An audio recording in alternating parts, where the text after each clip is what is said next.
Hi everyone, it's John from WoTUP. Welcome back to another video. Now we have some more Wheel of Time news today, and I'm super excited about it. We have Daniel Henney's Instagram Q and A session, so he talked about the Wheel of Time there. We have a very famous location that they may be filming at, or actually not maybe, they did film at for season 1 of the Wheel of Time. And we also have a scene that maybe none of us really expected us to be shot for the first season of Wheel of Time 2. We'll talk about that during this video, among some other things. Now, before we get into the video, I do want to mention that at the end of this video is my community section, and today I'm featuring Alitza. She's the one that does all the graphic design for the channel, and she has a brand new music YouTube channel, so I want you to stick around for that at the end of the video, because just after the community section, I'm going to talk about my giveaway. Now, we are nearing 2,500 subscribers, and I will be giving away a new WoTUP t-shirt and a WoTUPper bottle.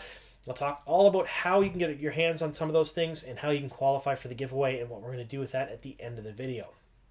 Also, before we start the video, I do want to mention that May is Sturge Weber Syndrome Awareness Month. Now, I did say that all month long, every one of my videos, I will talk a little bit about this because it's very near and dear to my heart. My daughter Jasmine was born with type 1 Sturge Weber syndrome.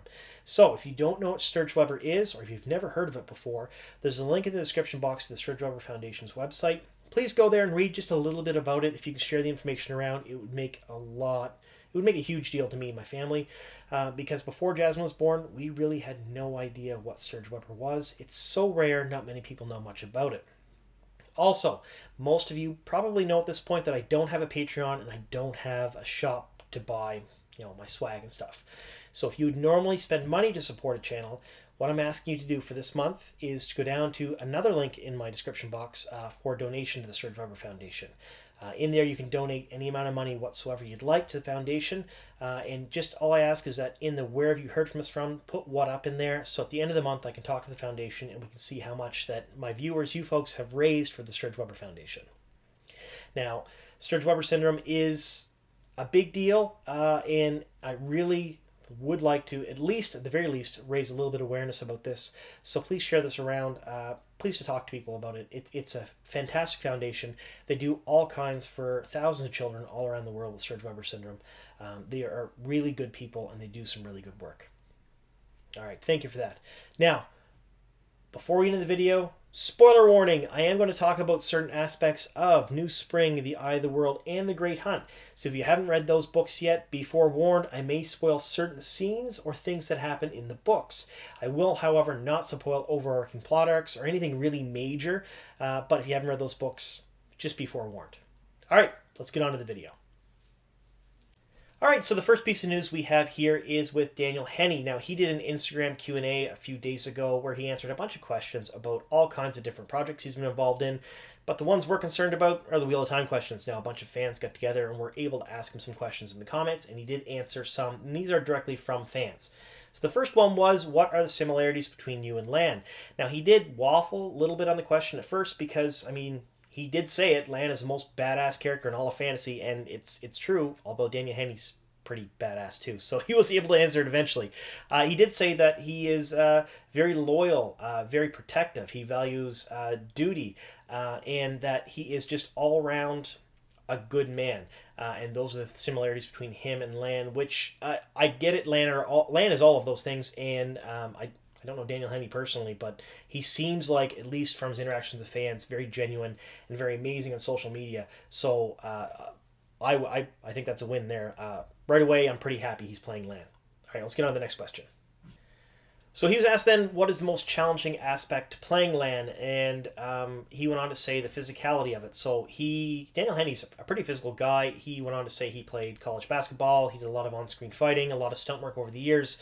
He does martial arts. He's in really good shape. There's a lot of videos out there of him just running and talking to the camera while he's running.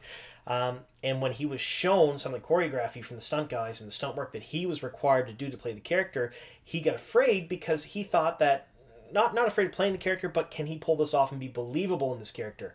And he went on to say that he did do that. However, it was one of the most challenging aspects of his, of playing the character, was doing all the stunt work and the choreographed fight scenes that are being required of him. So, that being said, we all know Lan is really badass. We all know that in the first book or two, he has some pretty intense fight scenes here and there. They're short-lived, but they're they're pretty cool. At least how you read them is pretty cool. And I am really pumped to see these brought to life because, I mean, if Daniel Henney's saying that the stunt work was difficult, and let's face it, he's in much better shape than I'm in, then I'm excited because it's going to be explosive on the screen. So that brings us up to the next question. Can you talk about the sets a little bit? And no. He came right out and said that he can't say much of anything, although he did give us a couple of pieces of information which makes me really excited, and it should make the rest of you really excited as well. He said that there's a lot of big names working on the show. I mean, we know a lot of them from the VFX department, costume department, and things like that from the IMDb and different leaks and things like that. So these people have worked on major productions, whether they be film or television. And Daniel was saying that a lot of them, and he didn't name any names, were saying that these were the most intricate and amazing sets that they have ever worked with, and he has ever worked with. So he's saying that coming into work, he's blown away by it, but he couldn't imagine a fan stepping onto the set. So I would probably just pass out. I mean, I'm not gonna lie. That's just probably what would happen. But it gives me a lot of confidence that the show will look really slick, which will probably pull in a bigger fan base than just the readers, which is, let's face it, that's what they're going for here. So the next question he was asked is he going back to Prague anytime soon? Now, this one, I mean, we kind of know the answer to that with the state of the world and everything that's going on. They'll go back when they can go back. Now, he has said that when planes run again and things are opened up and they can go back, they will. Now, we do know for a fact that certain big productions that are filming in the Czech Republic right now, like Falcon and the Winter Soldier, Carnival Row, different productions like that, are being set up to start filming again soon. However, Wheel of Time is kind of going to be a little bit behind them, according to some of the production companies' reports. So I'm not entirely sure when they'll get back to filming, and he didn't really give a concrete answer on that. And to be honest with you, I don't think they know. I think it's when everyone can get back together and things are a little bit better in the world and safer for them to do so. It's probably the best time for them to go back. Now, the last question he was asked is, has he read the books? Now, he laughed when he said this, and he went, yes. And then he kind of clarified afterwards and said the fact that he is reading the books at one point in the near future. He will have read all the books. But that does make me pretty happy, because if he's reading the books, that means that he is studying the source material, which is really good for these actors and actresses to do, because let's face it, we all know that 99% of the people that are going to work on the show are not fans. They're doing it because they are actors, actresses, costume people, directors, things like that. That's their job, and this is what they do. They're not doing it out of a sense of, initially at least, any out of a sense of love for the project or a love for the whole universe of the Wheel of Time. But I think if he reads the books, or the other actors and actresses read the books, they'll get there. And I think it will help Daniel quite a bit to play Lan reading the books, because he can kind of see the inner monologues that may not shine through in the scripts that they're reading. All right, so moving on from the Daniel Henney interview, the next thing we have here is a set map. So this set map was actually put up at wheeloftimeseries.com. I've left a link to their website in the description box down below. If you haven't gone to their website yet, please go there and show them some love. As soon as news comes out, they're pretty quick to jump on it, just like I am. And they've broken a lot of really big Wheel of Time stories so far. So they are a great resource if you don't like videos like this, or if you just want to read or you're on the go. I would go check out their website. Now, this set map is really interesting, because it basically allows us to know that it was 2 weeks of prep and 2 days of cleanup for a single day of shooting. Just one day. That's insane. So it shows where the trailers are, shows where the vehicles are going to be, where the horses are housed. Excuse me, I got that screwed up. As well as where the actual set is. Now, this is really exciting, because to me this says that they know exactly what they want. So they find an area, they set it up, and they're taking the time to prep the sets to make them look really good. Now, when the Wheel of Time show was first announced, I was a little hesitant about it, because how can they take this sweeping fantasy epic that I love so much and turn it into something that I'm going to like in the screen? Now, Lord of the Rings, I've read the books. I wasn't super invested in them, but I loved the movies. And reading the books afterwards, I've seen what they cut and stuff, but the movies still stood on their own, and they were fantastic. And then you have other things like the Chronicles, the Sword of Shannara, or the Sword of Truth series that were on television that maybe did not do as great justice as they could have to the books, even though the Sword of Truth series, in my opinion, is not really a great book series anyway. I know some people like it, but it's not my cup of tea. But the show is even abysmal compared to the books. And I hate saying that because I know a lot of people worked very hard on that show, but it wasn't a bad show. It just didn't have the polish or the time taken it needed. It didn't have the budget that it needed to make it into what it needed to be. And from the looks of things, Wheel of Time is getting all of that. They're getting the budget, they're getting the time, they're getting the proper actors and actresses, they're getting the proper writers, the proper directors. This just goes to show how involved the shooting is, because they shot for one day. How much footage can you shoot in a day? I mean, realistically, with all the setups and things like that, not a whole lot. So this is really good. Anyway, let's get on to the next piece of news. So this next bit of news we have is fairly interesting. It's about a shooting location that could feature some very prominent rock sculptures in the Czech Republic in the show. Now, these rock sculptures, I don't know how prominently they're going to be featured, but we're going to take a look at them here now. Now, this was put out, a Wheel of Time cast member put out a picture last December of these rock sculptures, and no one really paid it any mind, but then there's some more posts come out about it this year that kind of indicated that they're filming in and around this area around the 28th of February. Now, when they're filming around this area, they're also filming in the forest surrounding these rock sculptures and in a castle nearby. Now, these rock sculptures have been carved by, and I'm going to get the name wrong and I have to read it, Vaclav Levy. Now, I don't know if that's true or not, but they are exceptionally famous. It's basically a bunch of pictures or sculptures of heads near a cave, and in this cave there's also a sculpture of a woman with a harp, among some other things. So it makes for a really interesting backdrop. Now, if you take a look at these pictures up close here, these things are amazing. They look really, really cool. Now, Robert Jordan's world is littered with ancient civilizations that left behind dozens of different artifacts that the characters know nothing about. They just kind of are there. They may know a little bit about history and whatnot, but these sculptures are a direct throwback to a time before. That's what they look like, and it's really kind of creepy and cool at the same time. Now, when you look at these, there's been a lot of debate online what scenes they could have been filming when they're in and around these sculptures. A lot of people thought Shadar Logoth. I don't think so at all. I don't see it. You're in the forest. You're not really in an area that is a city or a town. Now, I know a lot can be done with green screens and CGI and different things like that, but these really remind me of the scene where Perrin and Egwene and Elias kind of get separated in the setting, and the White Cloaks show up, and there's the scuffle, and Perrin and Egwene are captured. Now, not to say that this is the scene that they're filming for these rock sculptures. However, I mean, I can see it because they are sheltered in a giant hand in the book. There is they set their fire out on in and around a sheltered area there, and there's a supposedly big statue and a bunch of carvings in that area for that scene in the book. Now, this would flow in really nicely with that without them having to build any big elaborate sets, and it would work out really well, I think. So my money's on that's the scene that was filmed here, but these sculptures are absolutely amazing. All right, let's get on to the next piece of news that we have. So this is quite honestly, in my opinion, the biggest piece of news that's come out of the Wheel of Time in months. Other than castings, I think this is like right up there with it's huge. Anyway, to me, I get really excited when I write about this stuff anyway. So let me get into it. Essentially, what kind of happened is there is a Twitter user, and I'm not going to give the Twitter handle, who posts a number of things about the Wheel of Time on Twitter, saying that she has been an extra.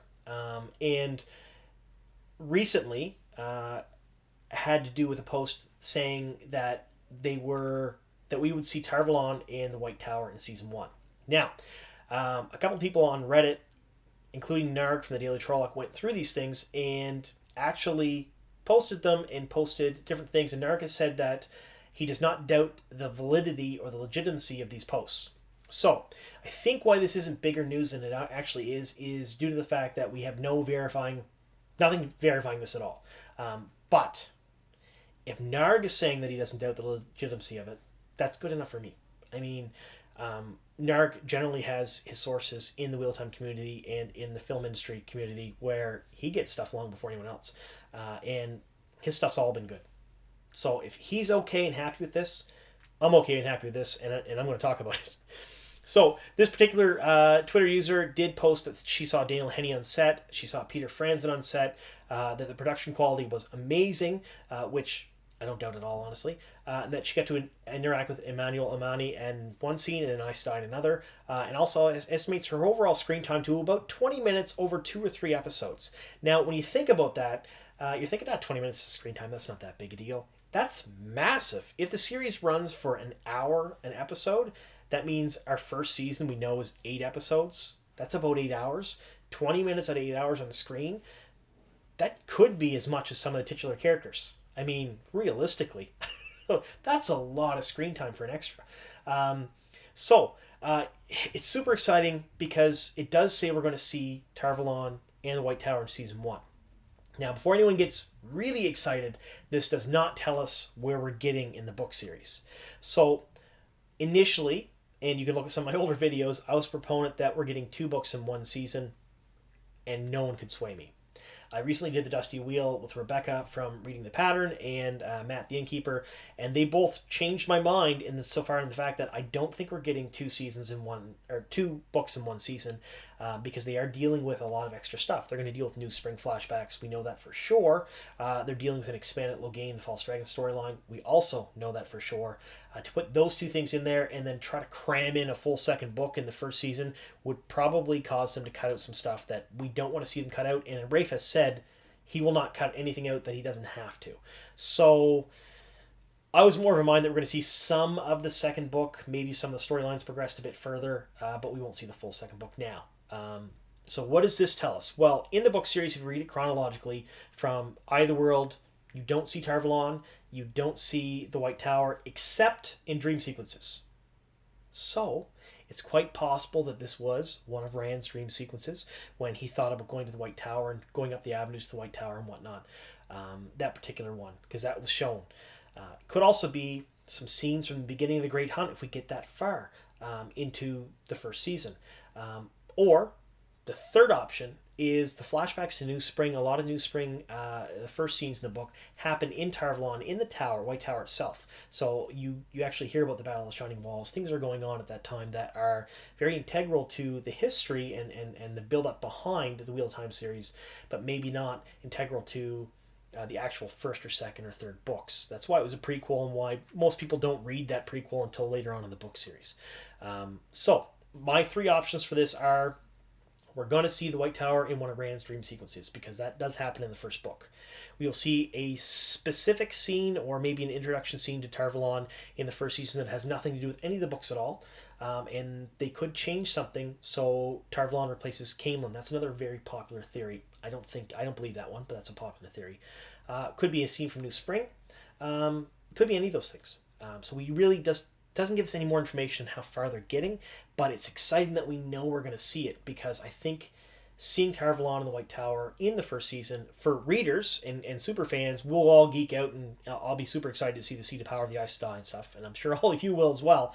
But for people who haven't read the book series at all, this is a really good idea, because they're going to showcase something so very integral and cool to the book series so early in the show that it may hook people and keep them coming back.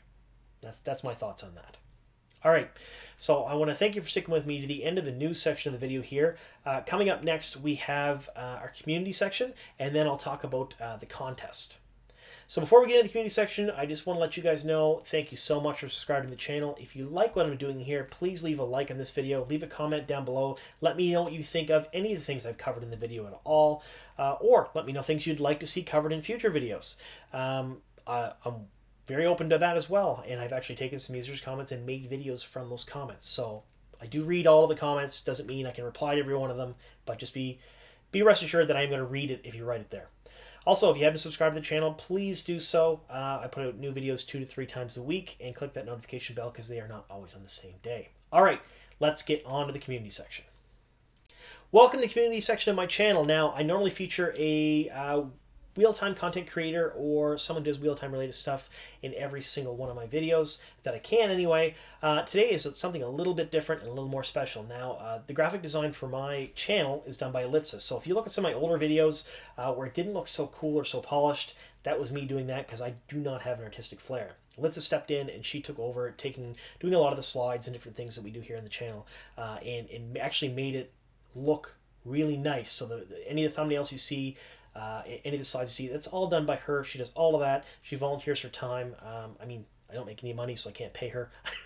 But she's very gracious in volunteering her time to help us out here at WoTUP. So she has recently started her own music channel. So if you notice, the intro and outro music to my channel is also done by her. So she has started composing. Well, she's been composing music forever, but she started actually putting it on her own YouTube channel. So I'm going to feature her in today's community section, and I'm going to read a little bit about her here, a blurb that she sent me. I want to let you know that the link to her channel is in the description box down below. Please click that link. Please listen to some of her stuff and subscribe to her channel there and give her some love because she does a lot for me here in the channel, and she is very talented. All right, so this is what she wrote for me.